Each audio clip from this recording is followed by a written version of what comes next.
Hello, so I'm officially starting my Finders Feeders YouTube channel. And it all started with this little pocket field guide on how to gather and pick and cook wild food. And as you can see, it's now well loved. And I found so much amazing stuff last year. And I started with this one book that then grew into many. My favourite one being the Make Ink book from Foraged Plants, many of which I actually still have.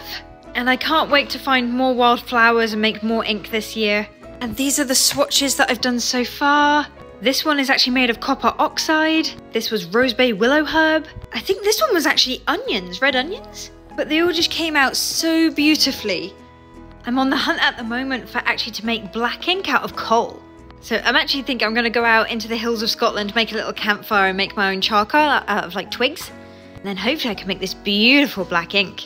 But this year I also want to forage and make my own soaps. I haven't made anything from this book yet, but I'm really excited about it. Because in here, it teaches you how to make your own like lip balms, and like body butter and salves, even face creams and face masks, and even deodorants too. For example, I could go out and forage my own mint and make like a minty lip balm that like tingles your lips. And I spent so much time last year finding food for free in the wild, so now I'm really interested in growing food for free too. Finding wild plants in nature and cultivating them into my garden so then I can actually grow them myself. And I absolutely love how this book is quite literally for everybody. It's how to do these like cheaply with like barely any room. For example, you can use old tires to use as like containers to make like a little herb garden. And as I'll be doing this on a budget, this is perfect for me. It's nice to know I can do my own gardening without any fancy equipment. Like even just using egg containers and things like that and recycled tins. And it provides a brilliant step-by-step on how to do things with lots of images. It's even got like how to use old pallets and stuff to make your own raised beds. And I'm even joining like a gardening group this year, so I thought I would take you along with me and then we could all learn together how to like grow our own food at home. And because I'm actually in a rental property, it's not very easy for me to like, I can't like dig up a load of like the earth around me. So growing in a community garden means I can still grow my own stuff in a place that's like safe and secure and it's going to be looked after. And I'm not upsetting my landlord. I've also had more and more people reach out and tell me that a lot of like families with their kids watch my content. So I got this. It's a Foraging with Kids book.